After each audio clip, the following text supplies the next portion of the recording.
Hello प्यारे साथियों, नमस्कार। हम आप लोगों के लिए लेकर के आए हैं एक बिल्कुल छोटी सी शॉर्ट वीडियो। ठीक है, इसमें हम एक कॉन्सेप्ट पूरी तरीके से खत्म करेंगे। अगर आप ये वीडियो पूरी देखते हैं तो एक कॉन्सेप्ट जो बनता है मेंसुरेशन का, कि बताओ क्षेत्रफल में प्रतिशत परिवर्तन कितना होगा, फिर आप कभी गलत नहीं करेंगे, कभी भी गलत नहीं करेंगे।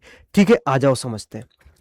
आप एक छोटी सी बात देखना कि मेरे भाई, जब कभी भी आपसे पूछें कि चेंजमेंट इन एरिया, तो बस एक फॉर्मूला याद रखना कि sir x plus y plus x y बटा 100। बस आपको इतना याद रखना है, यानी कि इतने परसेंट हमेशा चेंजमेंट होगा। एक साइड को आप x मान लेना और एक साइड को आप y मान लेना। क्लियर है ना मेरे भाई? ठीक है। मान लो कोई ऐसी आकृति हो जिसमें एक ही भुजा दी हो, जैसे वृत्त में एक भुजा होती है, तो आप उसी को x मानना और उसी को y मानना। अभी आपको हमारी बातों से कम समझ आ रहा होगा, जब प्रश्न करेंगे तो क्लियरिटी आएगी। ठीक है, आ जाओ। पहला प्रश्न मेरे भाई आपकी स्क्रीन पर लिखो, पढ़ो। यदि किसी वर्ग की प्रत्येक भुजा में 10% की वृद्धि होती है तो क्षेत्रफल में कितने प्रतिशत की परिवर्तन होगा?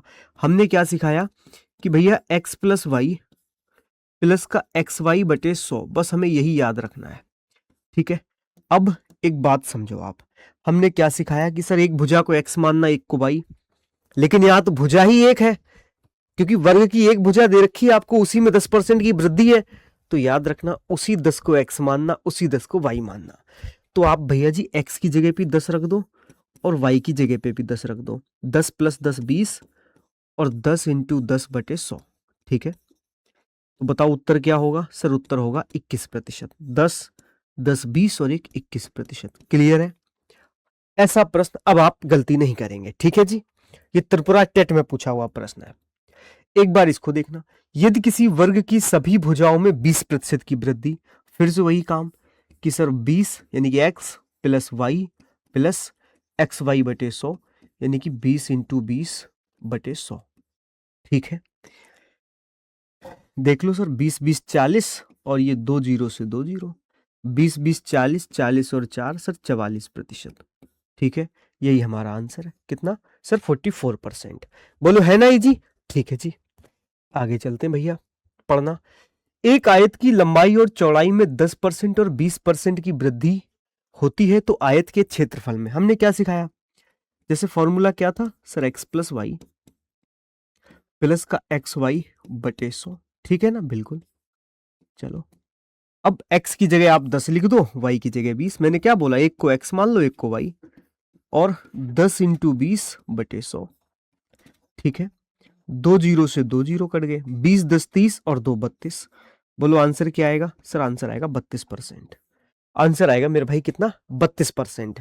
ठीक है जी, चलो एक कॉन्सेप्ट और। क्वेश्चन तो वही है। देखो, आयत की लंबाई में 10% की वृद्धि और चौड़ाई में 20% की कमी। मेरे भाई, एक कह रहा है कि 10% की वृद्धि है, ध्यान से सुनना, और एक में कह रहा है कि वाई में, मतलब चौड़ाई में 20% की कमी है। ठीक है, बस अब एक छोटी सी बात और याद रखना। क्या? कि अगर वृद्धि बोले तो प्लस लेना है और कमी बोले तो माइनस। बस इतना सा चेंजमेंट और करना है तुम्हें। वृद्धि बोले तो प्लस और कमी बोले तो माइनस। फॉर्मूला आप सब जानते हैं मेरे भाई, क्या? एक्स प्लस वाई प्लस का एक्स वाई और डिवाइड बाई 100। ठीक है जी, बिल्कुल। एक्स 10% बढ़ रही है तो प्लस का 10, 20% घट रही है सर माइनस का 20, प्लस 10 प्लस का इंटू 20 माइनस का और डिवाइड बाई 100। देखो, 2 जीरो से 2 जीरो कट गए हैं ना, 10 से 20 घटाओ सर माइनस का 10, plus into minus minus 2, minus 2 sir minus का 12।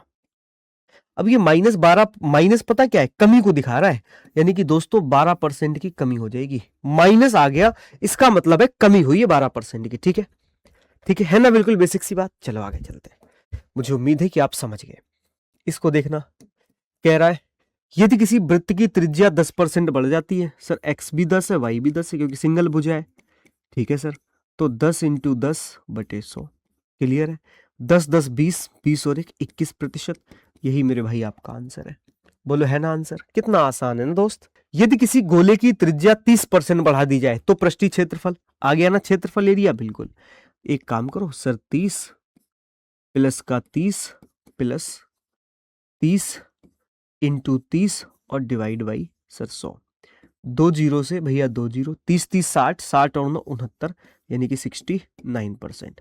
आपको लग रहा होगा कि यार यहाँ तो गोला है, कोई बात नहीं, जब भी एरिया पूछे और आपको कोई सिंगल भुजा दी हो, उसी को x मानना, उसी को y मानना, फॉर्मूले में पुट कर देना। ठीक है जी, बिल्कुल, मुझे उम्मीद है कि आपने बेहतरीन तरीके से इसको समझ लिया है। ठीक है, तो इसी बात पे ये प्रश्न मेरे भाई आपका होमवर्क का है, और ये प्रश्न आप हमें जरूर बताएंगे कमेंट बॉक्स में। ठीक है, समझ में आया या नहीं आपको ये भी बताना है। ठीक है, तो हमने छोटी सी वीडियो के माध्यम से तुम्हें एक कॉन्सेप्ट सिखाया, और ऐसे ही हम और सिखाते रहेंगे। ठीक है जी, चलो धन्यवाद प्यारे साथियों।